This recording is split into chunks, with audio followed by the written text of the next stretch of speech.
Hey everyone, it's Carla from Carla's Cakes and welcome to Carla in the Kitchen. Today I'm going to teach you guys how to make a beautiful dough.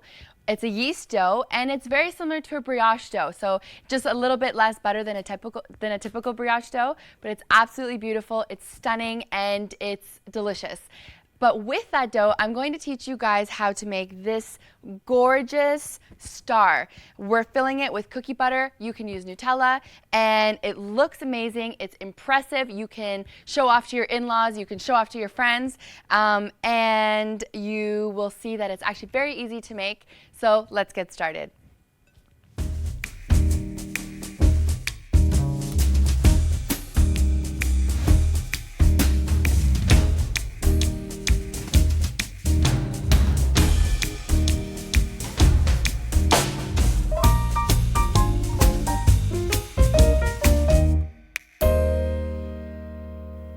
So the first thing you guys are going to need to make this beautiful dough are your ingredients. We have 700 grams of flour, 140 grams of white sugar. The flour, by the way, it's all-purpose flour. You can use all-purpose or you can use bread flour. 16 grams of quick rise yeast or regular rise yeast. I like to use quick rise because it does help the process. Pinch of salt. We have 60 grams of melted butter. I have 360 grams of warm milk. You can use whole milk or you can use regular milk. That's totally okay. It just depends on what you prefer. 4 eggs, and I've separated them because we're going to use the egg whites later on, not in the recipe, but we're going to use it later to paint your creation. And the eggs are going to go into your mix. And you do want this to be room temperature. And I have 200 grams of cookie butter. So for you guys who don't know what cookie butter is, it's essentially a spread made out of cookie. It's the most delicious thing I've ever tried in my entire life. I don't know if it's better than Nutella, but it comes close. But I've had some competitions with people to see what they prefer, and a lot of people prefer cookie butter. They have ginger style cookie butter. This one's more of a caramelized cookie butter, and it's so delicious. It was hard to find, though. I've looked all over Ottawa to find this, and I went to all the supermarkets and all the stores. I ended up finding it in a European grocery store. So if you're looking for it, go to the European stores. Also, I have an extra bowl other than the bowl that I'm going to be using, and I've just put some oil inside because once the dough is ready, I will be putting this in the bowl to rise. To make my mixture, this is a really easy recipe because everything goes into one bowl. So I have my standard mixer, my stand mixer. You can use a hand mixer, or you can use your hands because when we knead the dough, you are more than welcome to use your counter space and your own techniques. But I love my mixer, so we're going to do that. So the first thing you're going to do is add your flour into the bowl. You can just pour it all into the bowl. So just like this. Then you're going to add your sugar. Just you can put it right on top. Also, guys, if you want to do half the recipe, feel free. Just all the measurements that I told you, just cut that in half and the dough comes out perfectly fine. You're going to put your yeast on one side of the bowl, and then you're going to put your pinch of salt on the other side of the bowl. Now, the reason for this is because if the salt and the yeast come into contact, the salt can actually kill the yeast, and you don't want that. When it mixes all together, it's fine for it to come in contact because it won't be such a strong amount touching. But just to begin, we put it on either side. So I'm just going to put this right onto my mixer, just like this. And I have my hook attachment that I'm going to put. And I'm just going to quickly mix this together, just for about 10 seconds. It's just so that all the dry ingredients get incorporated. That looks good. Then we're going to add in all of our liquid ingredients. So we can start off with our eggs. I can turn this back on. So you just put everything in together. Our milk, and I have warmed this up. It's just to help the yeast activate. Yeast likes warm places, so anything that you can add that's warm is the best. And your butter. can use your fingers. Just put that right in there. And again, your egg whites, you can just keep that for the side. And same with your filling, our cookie butter, I'm just going to move that to the side and we're not going to use that until later on. So I'm just going to put this up a notch.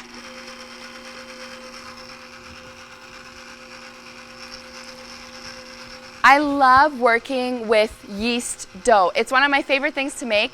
It makes the whole area smell so delicious, and there's something about making dough, and when you see other people eating the recipe that you've created, I don't know, there's something about it that I just love. And you're gonna see once we make the star, it's such an impressive recipe. Everyone's gonna love it. Everyone's not even gonna believe that you made it. Trust me, people are gonna ask you, where did you buy it? Even if you tell them that you made this, they're not gonna believe you. But you're gonna see that it's so easy to make and it's so fun to make. So I'm gonna leave my mixer on for 10 minutes because I want this to mix for 10 minutes. I want all the ingredients to get incorporated, and I'm looking for a nice sticky consistency. You want the dough to be stretchy. You're gonna see that there's crumbs in your mixture, and you might get tempted to add more milk or to add more liquid ingredients, but don't, because I promise you everything will come together after the 10 minutes. So I'm gonna let this mix for 10 minutes while I prepare my bowl with the oil. So this looks awesome. This is what you're looking for when you are making the dough. So I've let this knead for 10 minutes. It's a little stiff, but that's good. That's what you want. I'll just bring this down. And so you want, see it? It's this beautiful elastic dough that can be stretched out. It's gorgeous. It does smell really good. I love the smell of yeast when you make dough. I don't know if you guys have ever made dough before, but when you're working with a yeast dough, you can smell it getting activated when you're mixing everything together. And in your kitchen or in your home, once it's rising, you can smell it. It's beautiful. The whole process of working with dough, I love it. So you can see here, it's been kneaded and it's elastic, it's perfect. This is what you're looking for. Now, like I said, I did prepare another bowl because I'm going to switch this over to I have a smaller bowl. If you want, you can use the same bowl that you've used. And what you would do is just take out the dough, put your oil, roll your dough in the oil, and then put it back in here. That's totally okay. I just prefer to move it into another one just in case I need my bigger bowl for something else. So I've put my oil. Use vegetable oil or canola oil. Don't use extra virgin olive oil because it does have a strong taste and it will affect the taste of your dough. So I use oil that has no flavor. So vegetable oil or canola oil. And so we're just going to pull this out of our larger bowl. And I'm just going to, look at that, it's gorgeous. Isn't that beautiful? Oh, I love it. So I'm just going to make this in a cute little ball, and by what I'm doing is I'm just kind of tucking my ends in. It doesn't have to be perfect because this is just for rising, but I just kind of tuck it all in, make it nice and neat. I'm going to put this in my oil and just kind of roll it around. Just like that. I want to make sure it's completely coated. What the oil is for is so that it doesn't get stuck on your bowl like how it did here. It kind of protects your dough and it keeps it nice and moist too. It keeps the moisture trapped inside. So this looks good. Now we want to keep this, because it's an enriched dough, it takes longer to rise. And by enriched, I mean because it has a lot of sugar and everything. It's more of that brioche dough I was telling you about. So we want to let this rise for 2 hours minimum.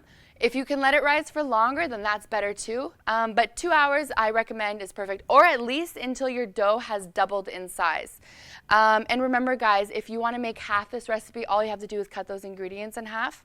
And I'm going to cover this. You can either cover it with saran wrap, or you can cover it with a damp towel.